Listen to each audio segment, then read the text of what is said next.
Doctor فرقان کے بارے میں بتایا جاتا ہے کہ وہ Karachi institute of heart diseases سے ریٹائر ہونے کے بعد ضیاء الدین ہسپتال میں خدمات انجام دے رہے تھے۔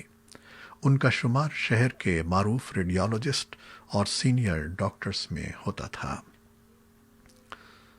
پاکستان میں کرونا وائرس کے پھیلاؤ میں تیزی دیکھنے میں آ رہی ہے اور گزشتہ 24 گھنٹوں میں 1083 کیسز کے اضافے کے ساتھ کل تعداد 20,186 ہو گئی ہے، جہاں بھاگ ہونے والوں کی تعداد 462 ہو گئی ہے۔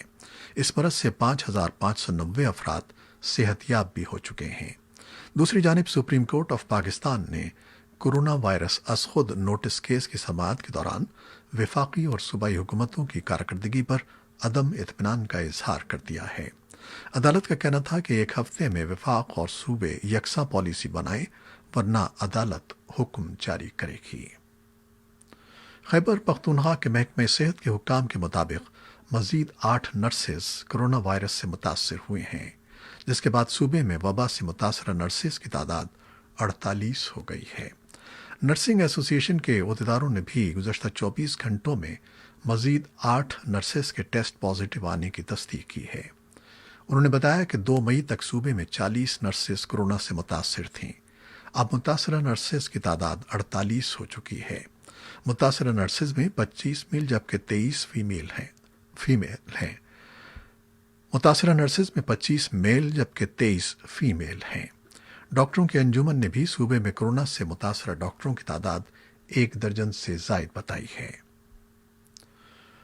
پاکستان کے منصوبہ بندی کے وفاقی وزیر اسد عمر کا کہنا ہے کہ ملک میں معاشی بندشوں کورونا وائرس سے زیادہ مہلک ہیں اور خدشہ ظاہر کیا ہے کہ اس کے باعث 1,80,00,000 سے زائد افراد کے بے روزگار ہونے کا اندازہ ہے۔ کورونا وائرس کے حوالے سے قائم قومی رابطہ کمیٹی کے سربراہ نے میڈیا سے بات کرتے ہوئے کہا کہ موجودہ حالات میں روزگار میں بڑے پیمانے پر کمی آئی ہے اور ملک بھر میں 10 لاکھ چھوٹے ادارے بند ہو چکے ہیں۔ تجزیہ کار اور معاشی محقق علی خضر کہتے ہیں کہ لاک ڈاؤن کے باعث معیشت اور عوام پر اس کے منفی اثرات واضح ہو رہے ہیں، تاہم ان کا حتمی اندازہ لگانا اسی وقت ممکن ہو سکے گا جب وبا کے خاتمے کی مدت کا تعین ہو سکے گا۔ وائس آف امریکہ سے گفتگو کرتے ہوئے انہوں نے کہا کہ اس بات کا بھی اندازہ نہیں ہے کہ اگر حکومت لاک ڈاؤن ختم کرتی ہے تو بے روزگار ہونے والے افراد میں سے کتنوں کا روزگار بحال ہو سکے گا، کیونکہ بہت سے اداروں اور صنعتی یونٹس کو بحال ہونے میں طویل عرصہ درکار ہوگا۔ پاکستان کے آئین میں 10 سال قبل کی جانے والی ترمیم کی واپسی اور اس کی مخالفت سے متعلق بحث زور پکڑتی جا رہی ہے۔ نئے وفاقی وزیر اطلاعات شبلی فراز نے عہدہ سنبھالنے کے بعد جو پہلی پریس کانفرنس کی ہے، اس میں ان کا کہنا تھا کہ کورونا وائرس کے خلاف جاری جنگ میں ملک بھر میں ایک ہی پالیسی رکھنے میں 18ویں آئینی ترمیم بڑی رکاوٹ ہے۔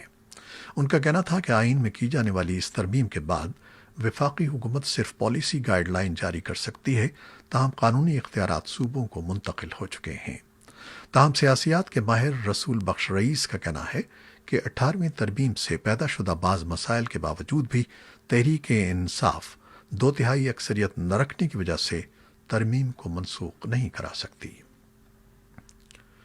پشتون تحفظ موومنٹ کے رکن اور قبائلی رہنما عارف وزیر کے قتل کا مقدمہ جنوبی وزیرستان کے مرکزی انتظامی شہر وانا میں درج کر لیا گیا ہے، جبکہ واقعے کی مزید تحقیقات جاری ہیں۔ جنوبی وزیرستان کے ایک اعلیٰ انتظامی عہدیدار نے وائس آف امریکہ کو بتایا کہ عارف وزیر کے قتل کے سلسلے میں نامعلوم حملہ آوروں کے خلاف وانا پولیس نے مقدمہ درج کر کے قانون کے مطابق مزید کارروائی اور تحقیقات شروع کر دی ہیں، تاہم ابھی تک کسی قسم کی گرفتاری عمل میں نہیں آئی ہے۔ ادھر بلوچستان کے صحافی سجاد حسن کے پراسرار قتل کی آزادانہ اور شفاف تحقیقات کا مطالبہ کیا جا رہا ہے۔ یہ بلوچ صحافی سویڈن میں جلا وطن تھے۔ بلوچستان کی صحافیوں کی یونین کے جنرل سیکریٹری عبدالرشید بلوچ نے کہا کہ یہ ظاہر ہوتا ہے کہ بلوچ صحافی جلا وطنی میں بھی محفوظ نہیں ہیں۔ اطلاعات کے مطابق سجاد حسن کو جان سے مار دینے کی دھمکیاں مل رہی تھیں، جس کے باعث انہوں نے سویڈن میں سیاسی پناہ حاصل کر لی تھی۔ عبدالرشید بلوچ کا کہنا تھا کہ 22 سالہ صحافی نشانہ بنا کر ہلاک کیا گیا اور پچھلے چند سالوں میں بلوچستان میں 44 صحافی قتل ہوئے ہیں۔ افغانستان کی وزارت صحت نے گزشتہ 24 گھنٹوں میں کووڈ 19 کے نئے 190 کیسز کی اطلاع دی ہے اور اب افغانستان میں کرونا وائرس کے مریضوں کی تعداد 2894 ہو گئی ہے۔ نائب وزیر صحت ڈاکٹر واحد اللہ مجروح نے کابل میں لوگوں کو خبردار کیا ہے کہ ان کے سامنے دو ہی راستے ہیں کہ یا تو وہ گھروں پر رہیں یا پھر موت کا سامنا کریں۔ ان کا کہنا تھا کہ اس وقت یہ وبا اپنے عروج پر ہے اور کابل اور دوسرے صوبوں میں دن کے دوران کرفیو ضروری ہے۔ پیر تک مرنے والوں کی تعداد 90 تک پہنچ چکی ہے جبکہ 397 افراد صحت یاب ہوئے ہیں۔ اس دوران افغان حکومت نے مئی کے آخر تک حکومت بند رکھنے اور دن کے دوران کرفیو جاری رکھنے کا فیصلہ کیا ہے۔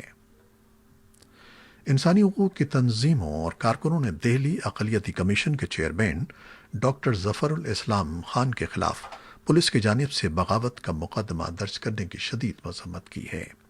انہوں نے اسے انسانی حقوق کے کارکنوں اور بالخصوص اقلیتوں کو ہراساں کرنے سے تعبیر کیا ہے۔